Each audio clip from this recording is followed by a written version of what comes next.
The time is 37 minutes past 2, and you're still tuned in to Salam Media with myself, Salalo Makwidire, and this is the midday highlights right here on Salam Media. And in a bit, we'll be speaking to Business Unity South Africa. They have welcomed the president's recent remarks on the National Health Insurance Act, especially his pledge to tackle concerns regarding its affordability and sustainability. And we're pleased to have Cas Coovadia, CEO of Business Unity South Africa, joining us virtually this afternoon. Mr. Coovadia, thank you so much for joining us and giving us your time. Really appreciate it. Thank you. Salams to everybody, and thank you for having me. I think first and foremost, you guys have indicated that the president's stance on the NHI in the last parliamentary address is one that was very, very encouraging. What specific elements of the president's address did you find most encouraging and reassuring? Well, in talking about the NHI, the president indicated that the public and private healthcare sectors would need to work together if we are going to be successful in putting our country onto the path toward universal healthcare. And that is something that we've been saying for quite some time, that the public and private healthcare sector, we need to bring those together to maximize the inputs from both, to leverage of the resources and capacity that both have. And one of our big problems with the Act as it is now was that the Act does not actually enable that. The Act actually crowds out the private healthcare sector. And so when the president said at the opening of Parliament that the public and private healthcare sector must work in partnership together, we were very gratified with that. And we will certainly look towards engaging the president and the Minister of Health and others to see how we work together. But we still remain convinced that the Act will have to be amended to enable the public and private sector to work together and optimize the capacity and resources of both to put us on the road to universal healthcare. I want to touch a bit on, that specific collaboration that the president also emphasized on, the role of both public and private sectors when it comes to the implementation of the NHI. As a BUSA, how do you envision this collaboration working, in practice, and what steps do you think should be taken to ensure that both sectors are effectively integrated? Well, we already have examples of working in partnership with government. We're working with government at national level to make critical interventions in energy, in logistics, and in crime and corruption. And that's working well because the president is leading government's interaction. We have a structured interaction with clear structures. We have very targeted interventions with clear timeframes. And that's what we need. So it's not a question of totally integrating, in this case, the public and private healthcare sectors. It's a question of bringing the capacities and resources in both to ensure that we utilize those capacities and resources to deliver equitable healthcare to everybody.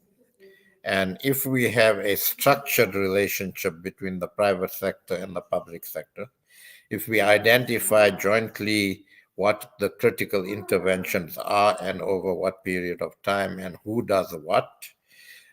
We've also, in the process of the partnership we have with government on the logistics and energy and law and order, structure that partnership in a way that we also build government's capacity to actually do what government should be doing. We can do a similar thing in the collaboration on the health area.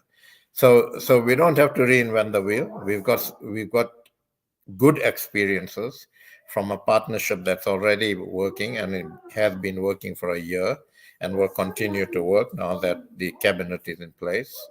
And we believe that we can do that in healthcare. We believe the NHI is a vehicle to enable us to do that, but not in its current form. And if the necessary amendments are made and we utilize the experiences of the partnership we've got at national level on the three streams we're working with government on, we believe we can actually progress the country toward universal healthcare. Speaking on amendments, I think you've previously criticized the NHI Act's funding model, and specifically the reliance on what you and I quote said outdated tax estimates. How do you propose the government should realistically raise the necessary funds without imposing undue strain on the economy when it comes to the implementation of the NHI? Well, that's one of the discussions we need to have in the partnership we are proposing. So, if we actually bring the private healthcare sector into the equation and there's proper collaboration between the public and private sector, we can have a discussion on what sort of resources the private sector brings in, what sort of capacity the private sector brings in, what sort of capacity we can leverage of the public sector, and what sort of resources we can leverage of the public sector.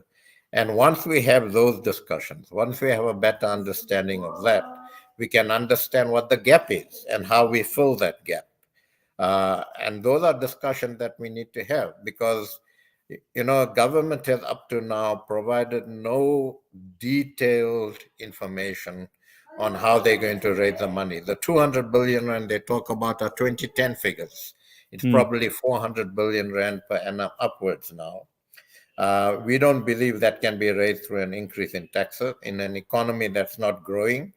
Businesses are just struggling to keep their head above water. Citizens are struggling to make ends meet, so to increase VAT and so on is not an option. To borrow money is not an option in our view, because we already have significant debt. The servicing of our debt is, I think, the second highest item in the budget. So we need to recognize the context we are in, and we need to have those discussions collaboratively to see how we can leverage of existing resources, existing capacity, and how we then most effectively and sustainably fill the gaps. And that's one of the discussions we would want to have with government, and one of the things we'd want to address in a collaborative manner. Speaking on the government itself, as you mentioned, this is the seventh administration. It's one that's made up of the GNU, but within government itself, there seems to be a lot of different opinions when it comes to the NHI. I think the last time, the Democratic Alliance accused the ANC government of signing the NHI as an act and as a political maneuver to garner votes as we were leading up to the elections. Do you believe that the NHI could in any way be used for political gain? And how does this impact its credibility and chances of successful implementation? Well, we would look at that within the context of how the government of national unity was put together and what it's done up to now, or what the message is coming from it up to now. I think we need to commend the political parties that are in the government of national unity for putting national interests above party political interests. So the ANC in accepting the elections, the ANC in initiating discussions toward the government of national unity must be commended for that. I think that DA and other parties must be commended that where pre-elections they said they wouldn't talk to each other, they wouldn't work with each other. They recognize the changing circumstances. They recognize what's in the national interest. They recognize what the electorate actually said. The electorate essentially said, we don't have faith in any single party to lead us. So come together. The parties that got the majority of the votes come together and form a government. And that's what the electorate said. And the parties have done that. So far, the messages coming from ministers and others is that they need to make this work. And I think that whatever rhetoric there might have been pre-elections, I think now need to be put to bed.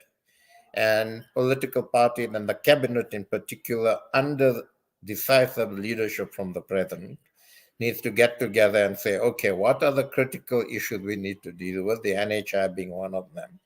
And as a government of national unity, how do we deal with the NHI? And it's not putting on the table again the rhetoric that was the pre-election. It's actually saying we are now a government of national unity. We have a particular responsibility to the electorate and to the people of this country. How do we now deal with the NHI to make it sustainable, to ensure that we get to universal healthcare? And that's what we would expect from government now, under the leadership of the president. And if the government takes that sort of attitude and that sort of approach, we are more than happy to try and work with government to further that. And just lastly, before I let you go, I want to touch a bit on impact on investor confidence. I think you've raised concerns about investor confidence. How do you assess the current investor sentiment towards South Africa's economic policies, and what measures do you think could be taken to restore confidence if the NHI Act is perceived as a threat? Well, generally, I think investor confidence has gone up a bit because of the GNU, because of the decisions the political parties made, and that they formed the GNU, and they formed the GNU very quickly. I mean, there are parts of Europe where you have election results split between parties that we had here that take months. The Netherlands, at a point in time, took about just over a year to form a government. We did that in a month. So let's pat ourselves on the back for that. I think on the NHI in particular, just let me say in September last year, I think it was in September, on the sidelines of the UN General Assembly, we, together with the American Chamber of Commerce in New York, hosted a roundtable for President Ramaphosa and some ministers, with about 25, 30 top CEOs in the US. The questions after we made our input, the bulk of the questions was around the NHI. And these weren't people from the health sector. There was only one company from the health sector. And there was serious concern about the way the NHI was progressing. So there is serious investor concern about this. I think that we need to take that into account, and the sort of route that we're suggesting and the approach we're suggesting, a collaborative one between the public and private sector, I think will allay the fears of investors, and I think will improve investor confidence, because we can all agree on how we do this in a sustainable way, how we fund it, and how we put ourselves on the road to universal healthcare. All right. I think we're going to leave it there, Mr. Coovadia. Thank you so much for giving us your time, and really appreciate it. Thank you. That was the CEO of Business Unity South Africa, Mr. Cas Coovadia, just giving us their thoughts on President Ramaphosa's sentiments around the NHI. And, well, they're saying they're happy. You know, they've expressed their support and are looking forward to, you know, a more collaborative approach between government and private sector when it comes to the implementation of the NHI. We're going to leave it here for now. From myself, Salalo Makwidi, and the rest of the team, let's go bye.